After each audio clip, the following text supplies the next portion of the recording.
Read, think, digest and make it an integral part of your life. पुस्तक परिचय चॅनलमध्ये आपल्या सर्वांचं खूप खूप स्वागत आहे. आज फ्रेंडशिप डे. तुम्हा सर्वांना या मैत्री दिनाच्या खूप खूप शुभेच्छा. आणि त्याच निमित्तानं आज मला 4 गोष्टी तुमच्याशी शेअर कराव्याशा वाटल्या, म्हणून हा खास व्हिडिओ. मित्रमैत्रिणी आपल्याला असले पाहिजेत, त्याशिवाय आपल्या जीवनामध्ये आनंदच नाही हे आपण म्हणतो, आणि खरोखरच ते अगदी खरं आहे. आपल्याला मित्रमैत्रिणी असल्यानंतर आपल्याला आयुष्य जगण्यामध्ये एक आनंद नक्कीच मिळतो.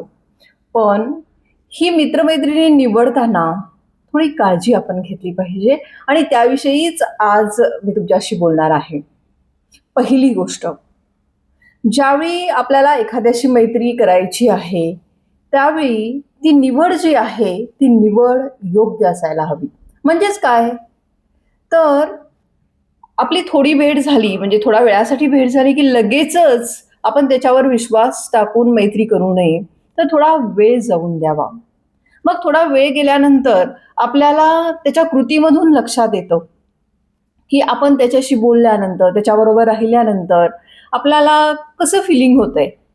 म्हणजे खरोखरच आपल्याला खूप छान वाटतंय की आपल्याला निगेटिव्ह विचार आपल्या मनामध्ये येत आहेत. म्हणजे आपल्या जीवनामध्ये आनंद निर्माण होतोय की दुःख निर्माण होतंय, याचा विचार आपण स्वतःच करायला हवा.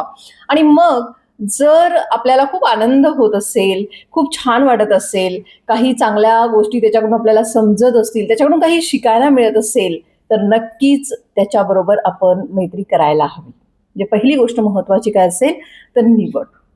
आता ही निवड का महत्वाची आहे, तर ज्या मित्रांच्या सहवासामध्ये आपण जास्त काळ राहतो त्या सवयी आपल्याला लागतात.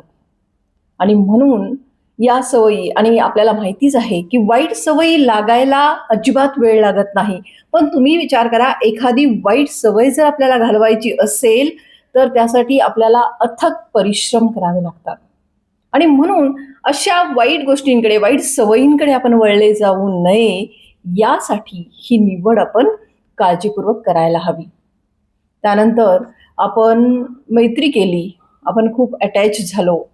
अटॅचमेंट, ही अटॅचमेंट जी आहे ती आपल्याला, म्हणजे त्यामुळे आपल्याला खूप आनंद मिळतो की आपण एखाद्याशी शेअर केलं, आपली कोणाबरोबर खास मैत्री आहे त्याच्यावर आपण बोललो.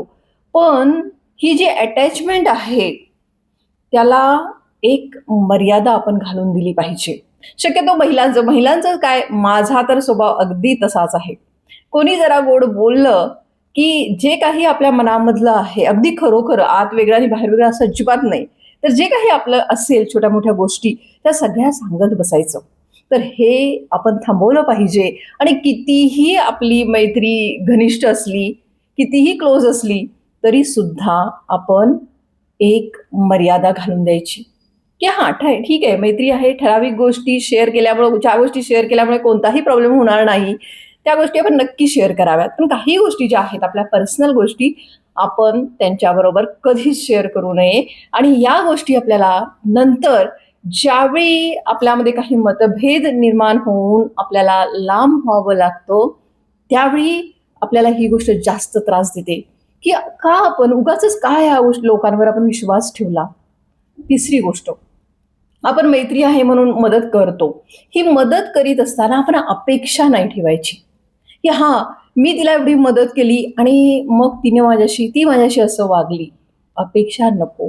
आपण जे चांगलं कर्म केलेलं आहे, काही मदत केली असेल, त्याचं फळ आपल्याला नक्कीच मिळणार आहे. तिच्याकडून नाही मिळालं तरी आपल्याला दुसऱ्या कुठल्या ना कुठल्या गोष्टीमध्ये ते फळ सत्कर्माचं आपल्याला मिळणारच आहे.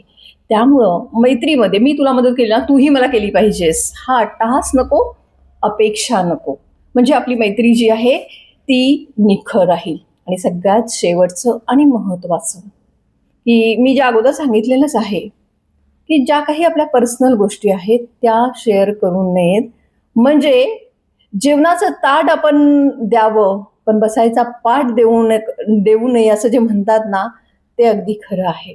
अतिविश्वास नको की हां, माझी मैत्री, मला 100% खात्री आहे की आमचं काहीच होणार नाही, आणि आमची एवढ्या वर्षाची मैत्री आहे, तेवढ्या वर्षाची मैत्री आहे, काहीच नको.